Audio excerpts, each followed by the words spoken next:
देखो रिवेट जोड़ों का अभिकल्पन, तो रिवेट जोड़ों का अभिकल्पन का मतलब ये होता है कि किसी भी चीज का जो तुम बनाने वाले हो उसकी लंबाई, चौड़ाई, ऊंचाई, मोटाई, इन सब चीजों का अध्ययन करना। अभिकल्पन डिजाइन तभी तो कर पाओगे कि कोई जो तुम स्ट्रक्चर बना रहे हो वो बियर करेगा तो उसके लिए लंबाई कितनी होनी चाहिए, उसके लिए चौड़ाई कितनी होनी चाहिए, उसके लिए ऊंचाई कितनी होनी चाहिए, गहराई कितनी होनी चाहिए, इन सब चीजों का स्टडी करना, अध्ययन करना डिजाइन कहलाता है, अभिकल्पन कहलाता है, डिजाइन कहलाता है। तो हम बेसिकली क्या पढ़ रहे हैं, हम स्टील पढ़ रहे हैं। तो जब स्टील पढ़ रहे हैं और स्टील में हम क्या पढ़ रहे हैं, रिवेट पढ़ रहे हैं, तो रिवेट के बारे में हम जानना पड़ेगा हमको कि उसकी जो प्लेट है वो प्लेट का क्या चौड़ाई कितनी होनी चाहिए अथवा मोटाई कितनी होनी चाहिए। ठीक।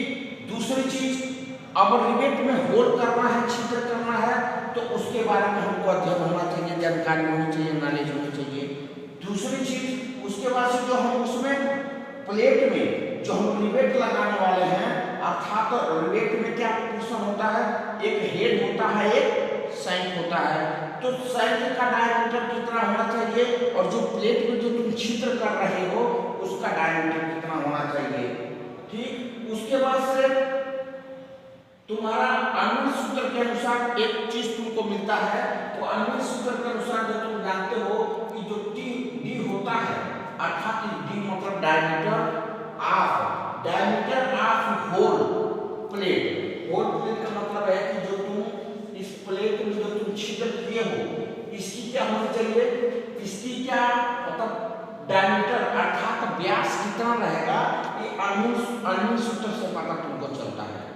तो अन्वय सूत्र कहता है कि जो तुम प्लेट में छिद्र कर रहे हो इसकी जो तुम्हारी डायमीटर होगी वो तुमको निकलेगी 6.05 अंडर रूट टी। और टी का मतलब होता है जो तुम प्लेट के इस्तेमाल कर रहे हो, जिस प्लेट को जो तुम कट कर रहे हो इसकी मोटाई कितनी है, थिकनेस मतलब मोटाई। तो मोटाई के लिए क्या तुमको करना पड़ेगा, इस्तेमाल करना पड़ेगा, टी करना पड़ेगा। तो यही तुम्हारा हो जाएगा डी बराबर 6.05 अंडर रूट टी। तो ये तुमको कब इस्तेमाल करना है, जब तुमको पता चले कि हमको डायमीटर नहीं दिया गया है, अर्थात तो हमारे क्वेश्चन में हमको ये नहीं बताया गया है कि हमको किस व्यास का रिवेट इस्तेमाल करना है, तब तुमको क्या करना पड़ेगा, डी का इस्तेमाल करना पड़ेगा तुमको होल करने के लिए। ठीक। प्लेट में तो इसके लिए फार्मूला होता है डी बराबर 6.05 अंडर रूट टी, जहां पे टी का मतलब होता है क्या, थिकनेस। इसका मतलब क्या होता है, थिकनेस होता है, अर्थात प्लेट की मोटाई कितनी होगी। ठीक। उसके बाद कवर प्लेट की मोटाई, तो अन्वय सूत्र से तुमको जब ये चीज पता चल जाएगा तो दूसरा चीज तुमको क्या आवश्यकता पड़ेगी, और कवर प्लेट की मोटाई क्या है।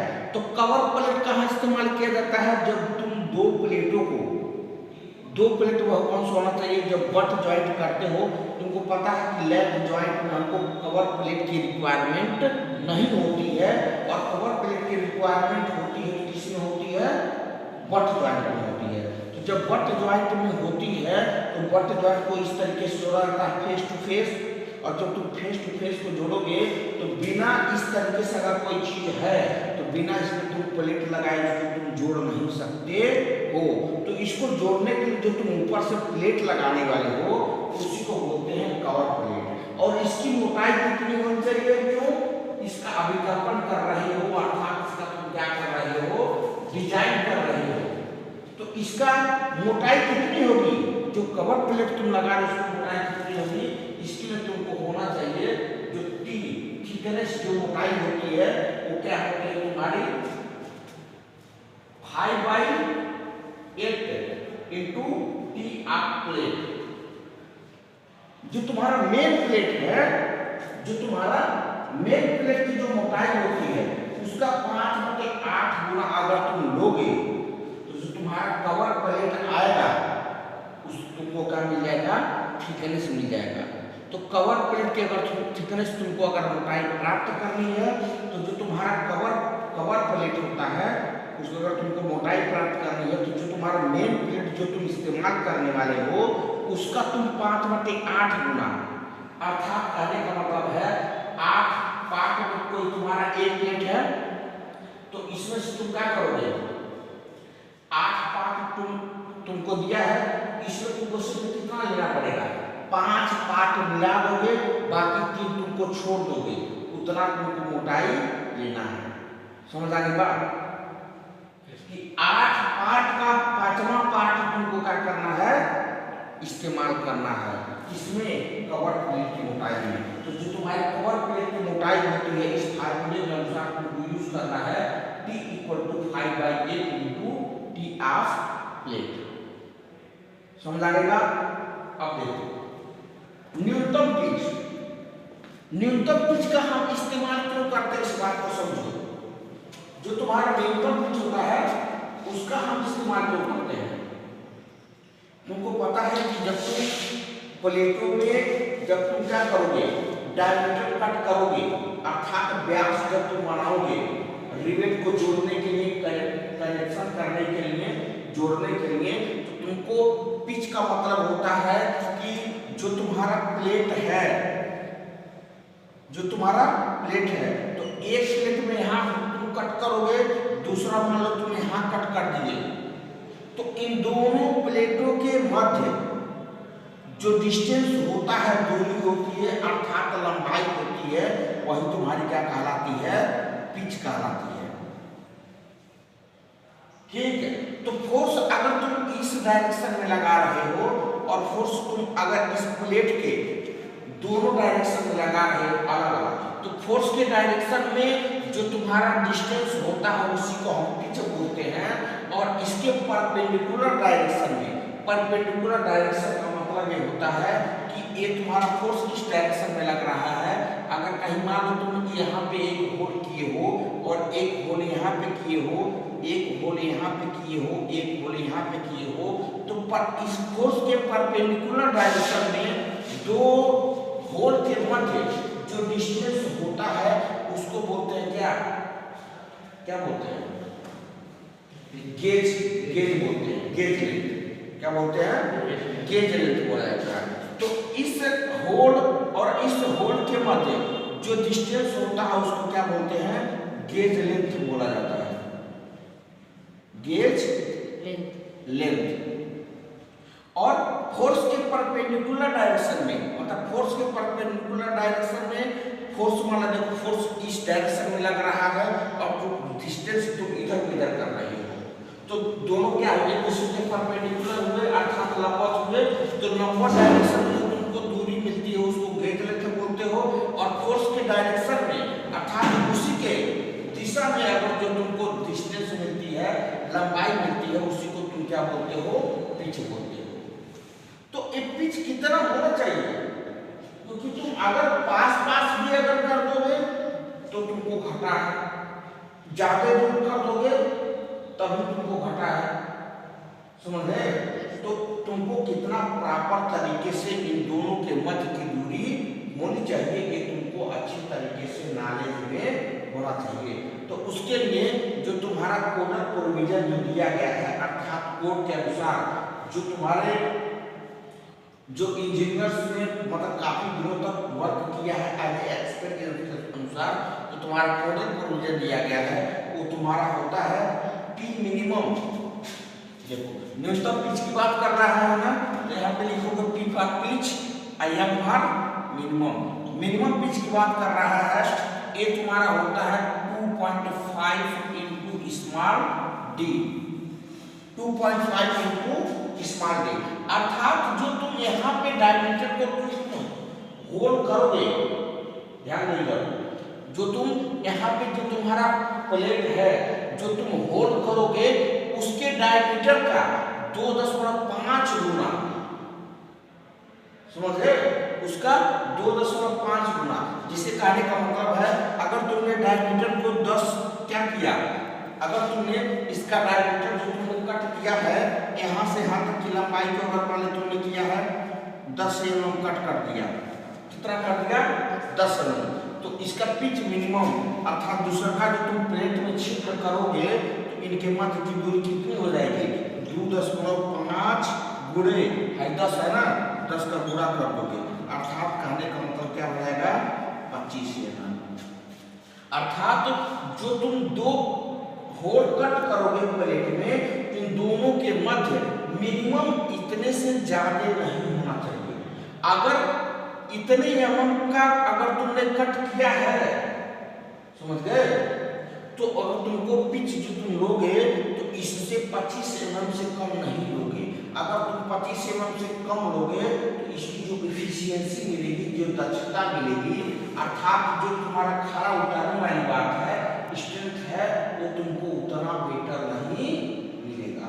तो इसीलिए कोडल प्रोविजन दिया गया है कि जो तुमको न्यूनतम पिच मिलेगी वो तुमको मिलेगी पी मिनिमम बराबर 2.5 इंटू डी मिलेगी, ठीक। और इसको अगर मान लो काफी दूर भी कर दोगे तो तुमको दिक्कत होगी। तो कितना तुम इन दोनों को कितना तुम दूर कर सकते हो, समझ गए? इससे मान लो अगर सिंपल सी बात है कि अगर वो तो टेबल है ना, टेबल में देखो वहां पे लगाया जाए कि नहीं लगाया जाए, देखो एक टेबल है ना, तो टेबल में देखो यहाँ पे रिवेट लगाया गया है ना, तो अगर इसको तुम नजदीक में कर देते तो कनेक्शन तुम्हारा बेटर नहीं हो पाता, ठीक।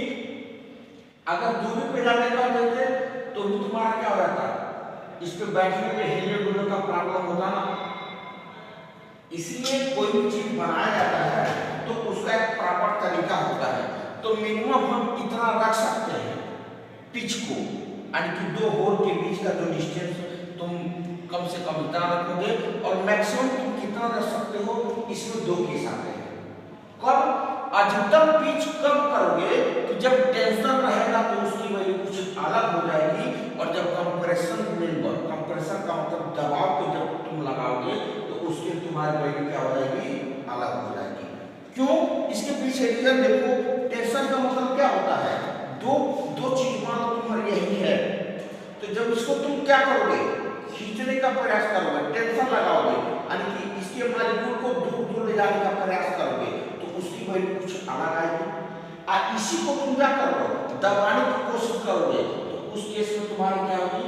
वैल्यू अलग सी जाएगी। तो उस केस में देखो तुम्हारा क्या होता है? 32 और 300 नॉट होता है।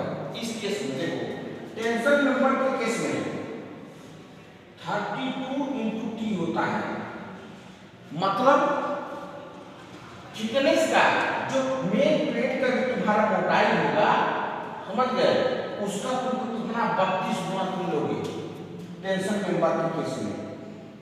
टेंशन मेंबर अगर कोई प्लेट है उस पे क्या टेंशन लगा हुआ है, तो उस केस में तुम मैक्सिमम पिच, अर्थात दो प्लेटों को, मान लो एक प्लेट है कोई ना, यही चीज समझो बात, यही तुम्हारा प्लेट है, इसको तुमने कट कर दिया, तो इसको तुम कि दूर जो तुम कट किए हो तो इसको अधिकतम कितने दूरी तक ले जा सकते हो दूसरे वाले कट को। एक कट यहाँ किया और दूसरा जो तुम कट यहाँ पर किए हो, अधिकतम इसको कहाँ तक ले जा सकते हो? इसको अधिकतम ले जाने का जो तरीका होता है कोडल प्रोविजन के अनुसार, वो तुम्हारा होता है 32 इंटू टी होता है। 32 टी का मतलब है थिकनेस का, इस प्लेट का जो थिकनेस होगी, मोटाई होगी, उसका 32 गुने से ज्यादा तुम नहीं ले जा सकते हो। किस केस में? टेंशन मेंबर के केस में 32 अथवा आर 300 mm से ज्यादा नहीं होना चाहिए। 300 mm से ज्यादा अगर ले जाओगे तो तुमको मतलब होल्ड करने का, रिवेट करने का कोई तुमको रिस्पांस नहीं मिलेगा। समझ आ गई बात? दूसरा केस देखो, कंप्रेशन मेंबर अगर तुम लेते हो तो कंप्रेशन मेंबर के केस में तुम्हारा क्या होता है? 16 टी या 200, 16 टी 32 का आधा कितना हो जाएगा? 16। थिकनेस तुम्हारा मेन प्लेट इस्तेमाल कर रहा हो तो मेन प्लेट इस्तेमाल करोगे तो 32 टी 300 mm, अगर तुम छोटा वाला करोगे तो तुमको क्या करना पड़ेगा 16T R अथवा 200 mm, इसमें से जो तुम्हारी वैल्यू कम रहेगी, ठीक है, उसको तुमको क्या करना है, इस्तेमाल करना है। समझ आएगा?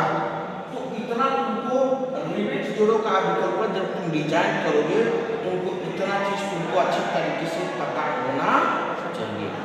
Thank you.